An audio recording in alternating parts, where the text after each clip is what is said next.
보시면 오늘은 이제 지난번에는 여호수아 이야기를 좀 했는데 여호수아가 이제 모세의 다음 리더로서 가나안 땅에 들어갔어요. 들어갔는데 이스라엘에는 몇 지파가 있죠? 12지파. 네, 12지파지만 사실은 13지파가 있어요. 그러니까 이스라엘 땅, 그러니까 지금의 이스라엘 땅이고 성경말로 치면 가나안 땅, 지금으로 생각하면 이스라엘 땅, 뭐 옆에는 요르단 시리아에 있는 그 맨날 전쟁하는 그 이스라엘 땅에 들어갔어요. 그러니까 12지파가 딱 이렇게 들어갔으니까 13지파죠. 사실 레위지파는 각 지파에서 제사를 드리는 사람들이니까 13지파예요. 즉 이스라엘 국민을 13팀으로 나눴어. 그죠? 13팀으로 나눴어요. 13팀으로 나눴어요. 그런데 이제 문제가 있죠. 딱 가나안 땅에 들어갔으면 어떻게 해야 돼요? 땅을 분배해 줘야지. 왜냐면 아무 데서 살 수 없잖아요. 그래서 이제 가자마자 땅을 분배하기 시작합니다. 그게 이제 지도에 보시면 오른쪽에 이렇게 땅을 나누었어요. 왼쪽에 빈칸은 나중에 시간 있으실 때 한번 채워보시고, 이렇게 12지파가 나뉘었는데 므낫세 지파는 동쪽과 서쪽 두 가지로 므낫세 반지파씩 이렇게 나누었습니다. 땅을 이제 나눈 거예요.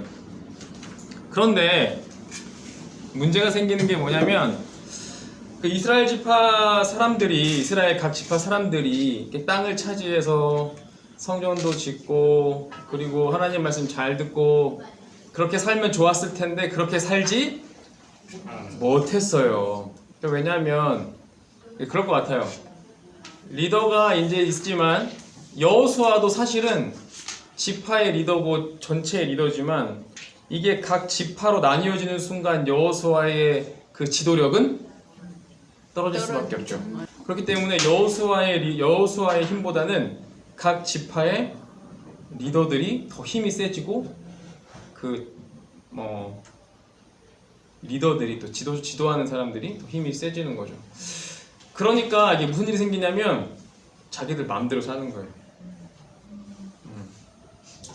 마음대로 사는 거예요. 그래서 이 사사시대라는 시대가 이루어지는데, 말씀 보세요. 저 2번에 보시면 7, 8, 9절 써놨잖아요. 사사기 3장 7절, 8절, 9절인데요. 7절 한번 읽어볼게요. 시작. 이스라엘 자손이 여호와의 목전에 악을 자기들이 하는 여호와를 잊어버리고 바알들과 아세라를 섬기자. 이스라엘이 가장 잘못하고 죄 짓는 것 중에 제일 첫 번째, 우상을 섬기는 일. 보세요. 악을 행하고 여호와를 잊어버리고 바알들과 아세라들을 섬기느니라. 자, 8절 읽어볼게요. 그러니까 어떤 일이 생겼냐면, 자 시작. 여호와께서 이스라엘에게 진노하사 그들을 배속하며 부산이사자에게 손에 하셨으므로 이스라엘 자손이 부산이사자에게 8년 동안 섬겼더니. 하나님 화나셨어요. 그래서 메소보다미아 왕 부산 리사다임에게 팔아버렸어요. 그러니까 침투해가지고 다 망하게 해서 이제 종처럼 살게 됐어요. 8년 동안 섬기게 했다라는 건 종이 됐다는 얘기예요. 지배를 당했다는 얘기인 거죠. 자, 그러니까 이스라엘 사람들이 어떻게 했냐면 9절이에요. 자, 시작. 이스라엘 자손이 여호와께 부르짖으매 여호와께서 이스라엘 자손을 위하여 한 구원자를 세워 그들을 구원하게 하시니 그는 곧 갈렙의 아우 므낫세의 아들 온니엘이라. 갈렙의 조카, 그러니까 아우의 아들이니까 조카죠. 온니엘을 사사로 세웠어요. 그러니까 여기서 말하는 것은 이제 사사는 대표인 거예요. 그러니까 여호수아 모세처럼 각 지역의 각 지방의 지파의 대표가 아니라 이 이스라엘 전체를 대표할 수 있는 누구를 좀 세워달라. 우리 무서워서 못 살겠다. 그러니까 그게 뭐냐면 이 사사는 전쟁을 해야 되는 사람이에요. 다시 또. 그리고 그 압제 속에서 구해내야 되는 사람이에요. 그러니까 선지자랑은 비슷한 맥락을 가지고 있지만 사실은 그것보다 조금 다른 의미지만 결국에는 사사시대가 시작된 이유는 뭐예요? 7절을 보니까 악을 행하고 잊어버렸어요. 그랬는데 결국에는 자기네들이 뭐라 그래요? 좀 우리 좀 살려주세요. 한 구원자 좀 세워주세요. 라고 하는 거죠. 그래서 사사를 세웠는데 첫째 사람이 이름이 온니엘이더라. 사사기에 총 몇 명 나오는지 아세요? 12명 나와요. 제가 이렇게 정리해 놓은 거 표 보이시죠? 이거 보세요. 요거 12명. 12명 보시면 이게 순서입니다. 온니엘이 있었고 그 다음에는 에훗, 삼갈, 드보라, 기드온 유명하죠? 기드온과 300용사 그죠? 돌라, 야일, 입다도 유명하죠? 왜 유명해요? 이따가 사실 그림 볼 건데 이따 보여드릴게요. 이거 미리 말하면 안 돼. 자, 입산, 엘론, 압돈, 삼손 유명하죠? 네. 삼손 유명하죠. 삼손이 또 기가 막힌 사람이죠. 이게 들릴라랑 사랑에 빠져가지고 어떻게 하면 너의 힘을 뺄 수 있어? 안 돼, 엄마가 알려주지 말랬어. 어떻게 하면 너의 힘의 원천이 어디야? 머리카락이야. 근데 밀어버리잖아요. 그랬더니 하나님이 너 큰일 났다. 그랬더니 약해져가지고 이제 눈 빠지고 막 해가지고 맷돌 돌리고 있는데 하나님이 마지막 힘을 줄게 해가지고 가서 기둥 와르르 해가지고 마지막에 그렇게 되는 거잖아요. 이 사사 시대가 마지막이 끝나고 이제 그 이후에 이제 왕조 시대가 되는 거예요. 그러고 나서 이제 엉망으로 살다가 또 이스라엘 백성들이 뭐라 그래요? 우리에게 왕을 좀 세워주세요. 그래서 세운 게 사울 왕입니다. 그러니까 왕조 직전의 사사 시대. 그런데 이 사사기의 마지막 절이 뭔 줄 아세요? 말씀이 각기 소견대로 각기 행하였더라. 그러니까 쉽게 말해서 지 마음대로 살았다. 그래서 결국에는 왕을 세워달라 이렇게 얘기한 거. 나중에 한번 읽어보세요. 보시면은 뭐 쭉 보시면 이게 보시면은 뭐 유명한 사람도 있고 아닌 사람도 있지만 이게 3번 보시면 12지파 쭉 써보시고 사사도 두 가지로 나뉩니다. 사사도 두 가지로 나뉘어요. 대사사가 있고 소사사가 있어요.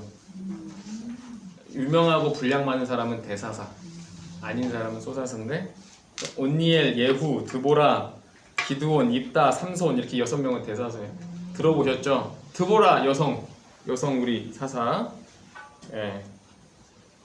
그리고 뭐 온니엘 유명하고 에훗 유명하고 기드온, 입다, 삼손은 대사사라고 분류가 되고 그리고 삼갈, 돌라, 야일, 입산, 엘론, 압도는 소사사라고 분류가 돼요. 그러니까 분량이 굉장히 적어요. 내용만 딱 있고 나머지 내용이 조금 그 스토리가 좀 있는 사람이죠. 그래서 오늘은 입다에 대해서 알아보려고 해요. 입다 많이 안 들어보셨죠? 입다 유명한 사람이에요. 이분이 그 사사였는데 쭉 표에 보시면 므낫세 지파입니다. 므낫세 지파가 제일 작았어요. 별로 안 좋았어요. 므낫세 지파 사람 또 유명한 사람이 있는데 누구게요? 초대 왕 사울 왕이 그도 므낫세 지파죠.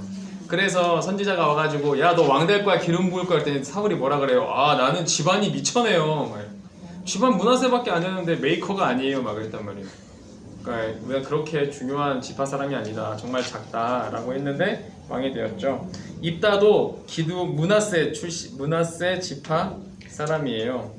그리고 그때 한창 이스라엘을 괴롭혔던 사람들이 블레셋, 암몬이라는 사람들이었고 압제 18년 동안 열심히 지켰고 또 하나님의 말씀을 전하였어요. 근데 이 사람의 태생이 뭐였냐면 기생의 태생이었어요. 그러니까 서자였어요. 그러니까 태생 자체가 막 좀 이렇게 천한, 그 당시에도 천한 그런 거였고요. 그리고 불량배들하고 거주하였고 이게 키포인트인데 이따가 큰 실수를 해요. 뭐냐면 전쟁을 하는데 하나님께 서원을 합니다. 제가 이 전쟁에서 이기게 되면 제가 돌아가잖아요. 그러면 제일 먼저 나에게 오는 자를 맞이하는 자를 하나님께 같이 쓰게. 그래가지고 전쟁에서 갔더니 누가 나와요? 딸이 나와. 그래서 딸을 그렇게 죽일 수밖에 없는 상황이 되었죠. 그리고 또 잘못했던 게 무엇이냐면 에브라임 지파랑 전쟁을 또 크게 해요. 그래서 에브라임 지파를 거의 사륙하듯이 다 죽여버리는 그런 일들을 하게 되었죠. 그래서 경솔하게 서원하였고 그리고 에브라임과 같이 사륙하는 그런 장면을 볼 수 있고. 자, 그래서 사진을 한번 보세요. 그림 보세요. 오늘 그림 하나만 볼 거예요. 보시면 그림 한번 보세요. 보여드렸죠? 보시면 누군지 입다가 누군 것 같아요? 빨간 저기 그죠? 앉아있는 남자. 앉아있는 남자 방패 옆에 그죠? 그리고 안고 있는 여자가 누군 것 같아요? 딸이죠. 아빠 어쩔 수 없잖아. 그러니까 말 좀 조심하지 그랬어. 좀 이렇게 표정이 어쩌겠어. 어떻게 좀 이런 애매한 그 감정선. 그리고 뒤돌아서 오는 사람 누군 것 같아요? 엄마죠. 엄마죠. 이거 말도 안 되는 상황이죠. 말도 안 되는 상황이죠. 그 옆에는 이제 누가 하인들과 나오리라고 생각했었어요. 엄마. 그 말을 그러니까 이게 그 신하가 나오리라 생각했나 그렇겠죠. 그렇게 뭐 그냥 와서 야, 노래 부르는 왜 옛날에는 전쟁 끝나면 여인들이 나와서 노래를 부르고 막 축하했으니까 그랬을 거라 생각했는데 딸이 나올 줄 어떻게 알았겠어요? 이거는 1867년에 그려졌고요. 존 밀레이라는 영국 사람이 그렸고 영국의 카디프 국립미술관에 전시되어 있다고 해요. 근데 이 카디프에 있는 이 존 밀레이라는 사람이 영국 사람이니까 백인이었겠죠. 근데 그 사람 그림에는 흑인이 많이 들어있대요. 보시면 유색인종이 많죠. 여기 밑에도 있고 그 옆에도 있고. 그래서 인권에 대한 그 당시에 그 뭐라 그러죠? 그 뭐라 그래? 뭐 백인과 흑인의 이런 뭐 그런 상황들을 좀 비판하면서 이 그림을 그렸다라고도 글을 본 것 같아요. 자, 그래서 제가 이 그림을 보고 이 입다에 대해서 말씀을 드리고자 하는 것은 무엇이냐면 두 가지인데 그 예전엔 지금은 좀 덜한 것 같은데 예전에는 그 서원 기도라고 많이 했다고 해요. 부모님들이 서원하고 막 하나님 뭐 해주시면 뭐를 하겠다 뭐 이런 이야기도 많이 하였고 신학교 가면 서원에서 온 사람들 많아요. 전에는 하고. 부모님들이 막 강요도 했어요. 막 이렇게 서운하면 분위기 딱 이렇게 해가지고 그렇죠. 막 서운한 사람 다 손들고 다 앞으로 나오라고 막. 막 나오고. 요새는 좀 안 그러죠. 네. 그래서 쉽게 나가는 게 서원은 쉽게 하는 게 아닙니다. 그리고 쉽게 손 들고 나가는 게 아닙니다. 목숨 거는 거예요. 그리고 쉬운 게 아니고. 그래서 이제 그 말에 대한 이야기 생각을 좀 고민을 좀 해봤어요. 그 말에 대한 거. 기도도 말로 하는 거고 또 우리 서원도 말로 하는 건데 또 입다는 말을 했기 때문에 서원했기 때문에 지켜야 하는 것이었고 근데 또 우리 생활로 봤을 때는 말을 가지고 굉장히 이 말을 가지고 괴롭게 하는 경우가 참 많은 것 같아요. 어느샌가 그런 생각을 했는데 안 해도 되는 말을 하면 힘들어요 서로. 그리고 말을 했으면 꼭 지켜야 되는 거고 그리고 더 위대한 것은 또 하나님께서 세상을 창조하실 때 말씀으로 하셨잖아요. 그래서 말에는 분명히 힘이 있거든요. 그래서 원래 사람 간의 이 관계의 문제에서도 안 해서 문제되는 경우는 별로 없지만 해서 문제되는 경우가 더 많습니다. 네, 그래서 웬만하면 말은 조심해서 그리고 특별히 이게 하나님과의 그 약속은 조금 더 조심해서 해야 되지 않을까라는 생각이 듭니다. 다음 주는 휴강합니다. 휴강하고 제가 고민을 좀 해볼게요. 근데 보통 같으면은 7부 찬양 인도를 하면 어쩔 수 없이 수요일날 해야 돼요. 수요일날 예배 끝나고 해야 되는데 그렇게 안 하려고 지금 고민 중이에요. 고민 중인데 시간을 제가 한번 볼게요. 기도하겠습니다. 주님 감사합니다. 우리의 삶이 여전히 우리의 소견대로 또 우리의 뜻대로 살아가는 우리의 모습들입니다. 그 가운데 주님께서 함께 하셔서 하나님의 뜻을 보게 하시고 또 하나님의 섭리를 보게 하시고 또 우리의 생각과 우리의 경험과 우리의 능력을 의지하지 않게 하시고 또 하나님의 뜻대로 살아가고 하나님의 섭리대로 살아가는 우리가 되게 인도하여 주시옵소서. 또 우리의 소견과 우리의 생각보다 하나님께 먼저 묻고 기도하는 우리가 되게 하시고, 또 여전히 우리와 함께 하시는 주님의 능력을 경험하며 살아가는 우리가 되게 주님 인도하여 주시옵소서. 이 자리에 함께한 우리 성도님들 주님께서 함께 하시고, 또한 건강 허락하시고, 또한 하고자 하는 일도 주님께서 함께 하셔서 시원한 대로가 열리게 하여 주시옵시고, 또한 특별히 자녀들 가운데 함께 하시고, 또한 새 생명들 가운데 주님께서 함께 하시고, 또한 주님 보시기에 아름다운 가정들로 이끌어갈 수 있는 우리 모두가 될 수 있도록 주님 인도하여 주시옵소서. 자신의 꿈과 비전을 위해서 노력하는 자들도 있습니다. 주님 그들 가운데 함께 하셔서 하나님의 뜻을 알게 하시고 섭리를 보게 하셔서 하고자 하는 것들, 또한 모든 것들 시원한 대로가 열릴 수 있도록 주님 인도하시고 보호하여 주시옵소서. 오늘의 앞날도 주님께 하시고 함께 하시고, 또 오늘의 남은 하루도 주님께서 기뻐하신 하루 될 수 있도록 주님 인도하실 줄 믿사옵고 감사함이 예수님의 이름으로 기도드리옵나이다. 아멘.